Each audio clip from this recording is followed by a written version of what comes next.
असं आहे, सातत्याने मराठा समाजाकरता राज्य सरकारने अनेक गोष्टी केल्या आहेत। यामध्ये सारखी संस्था तयार करून आपले अनेक मराठा तरुण IAS, IPS, MPSC स्पर्धा परीक्षांमध्ये आज त्या ठिकाणी उत्तम यश संपादन करतायत।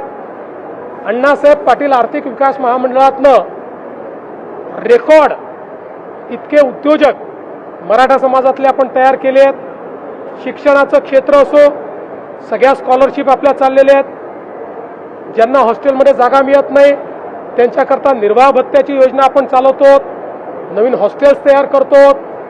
कुठलीही योजना बंद नाही आहे। या ठिकाणी प्रमाणपत्र मागितलं आहे आणि खूप प्रमाणपत्र पेंडिंग आहेत अशी परिस्थिती नाही।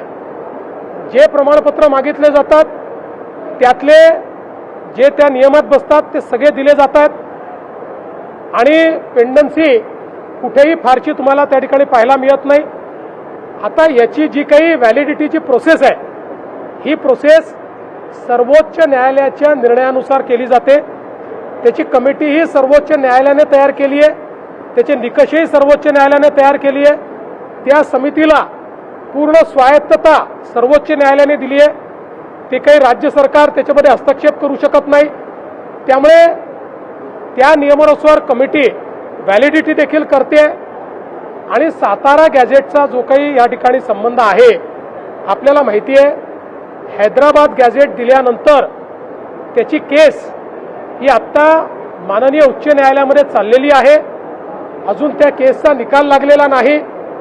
त्यामुळे कंटेम्प्ट ऑफ कोर्ट कुठेही होऊ नये या दृष्टीनं त्या ठिकाणी आमच्या लॉ अँड ज्युडिशरी डिपार्टमेंटनी जे काही सल्ला दिलेला आहे त्या सल्ल्यानुसार आम्ही काम करतो।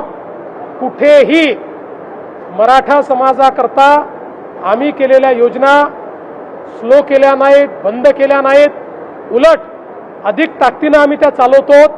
आणि जेवढं मराठा समाजाकरता मुख्यमंत्री म्हणून मी आणि एकनाथराव शिंदेजींनी केलं, मला वाटत नाही की महाराष्ट्राच्या इतिहासात कुठल्याच सरकारमध्ये झालेलं आहे। तथापि लोकशाही आहे, प्रत्येकाला मत व्यक्त करण्याचा अधिकार आहे, त्याला तुम्ही थांबवू शकत नाही।